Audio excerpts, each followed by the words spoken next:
किसी खास ओहदे पे मकाम पे जगह नहीं मिलती। नौजवान था और यतीम भी था। शौक बन गया दीन पढ़ने का। मोहल्लेदार इलाके वाले कहने लगे कहाँ से कमाएगा, ना बाप है, ना माँ है, ना घर है, कहाँ से। हजरत रूमी कहते हैं नौजवान ने जंगल में झोंपड़ी लगा ली। वहां वो सुबह मदरसे जाता, शाम को जंगल में रहता, वहां अल्लाह अल्लाह करता, सबक याद करता। एक दिन बादशाह की बेटी रास्ता भूल गई, जंगल में आई सहेलियों के साथ, बॉडीगार्ड भी साथ थे, पर रास्ता भूल गई। खोती खोती शाम हो गई, ऐसी खोई कि जब रात गहरी हो गई तो आके उस नौजवान के पास रुकी और चिल्लाने लगी। शेर के दहाड़ने की आवाज आती है, भेड़िए के बोलने की आवाज आती है। नौजवान अकेला, सहेलियां बिछड़ गई, गार्ड बिछड़ गए। कहने लगी मैं परेशान हूं, मुझे जगह मिल जाएगी। नौजवान कहता मैंने शहजादी देखी और मुझे भी पता था कि घर एक ही है और रात को अंदर से दरवाजा भी बंद करना पड़ता है, जंगल जानवर भी आ जाते हैं। कहते मेरी छोटी सी कुटिया में झोंपड़ी में वो आई, रो के कहने लगी सहारा कोई नहीं, अगर मैं पीछे निकलूंगी तो भेड़िए खा जाएंगे। कहते मैंने उसे जगह दे दी। अकेली औरत, चिराग जल रहा है, सबक याद कर रहा हूं। मेरे नबी पाक ने फरमाया जहां मर्द औरत अकेले हो तीसरा शैतान होता है। और शहजादी, वो बच्चा कहता है सबक याद करता रहा सारी रात।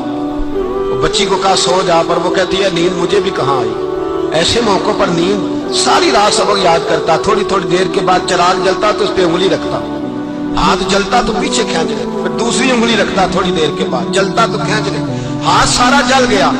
सुबह किरणें चमकी तो कहने लगा चल निकल जा, दौड़ जा, बस बड़ा सब्र का इम्तिहान हो गया, चली जा। शहजादी बाहर निकली, सिपाही ढूंढ रहे थे, बादशाह खुद जंगल में निकला हुआ था। मेरी बेटी मिल गई।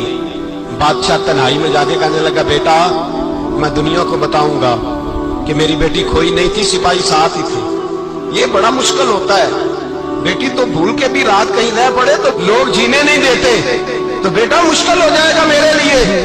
कहाँ थी? उसने कहा नेक नौजवान के पास। उसने कहा बेटा मैं तो तेरी बात मानूंगा पर दुनिया नहीं मानेगी।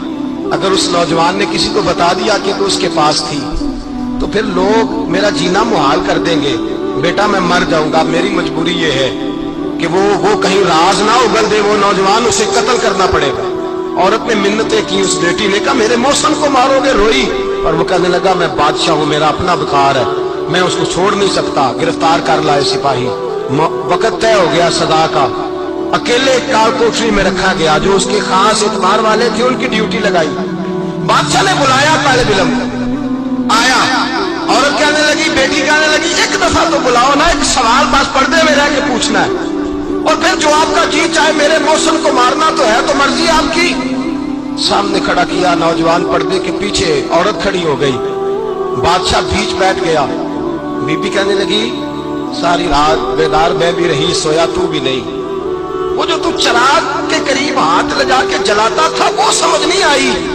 नौजवान रो पड़ा, कहने लगा क्या करूं, मैंने रसूलुल्लाह का दीन पढ़ा है, क्या करूं, मैंने हुजूर का दीन पढ़ा है।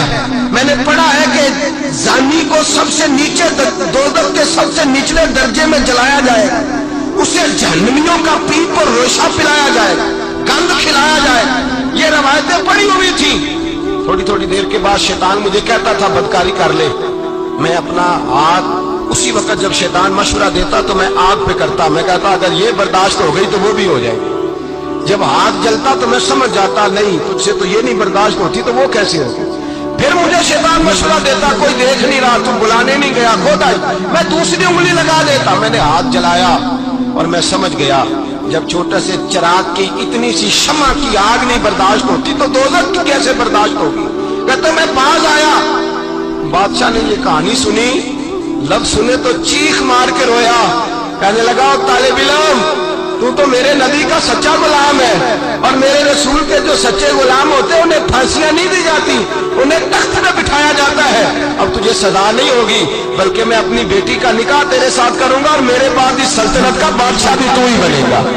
अब वो नौजवान वहां नारे लगा रहा है, कहता लोगों तुम मुझे कहते थे दीन से क्या मिलता है, दीन से तो अल्लाह तख्त व ताज भी अता फरमा देता है।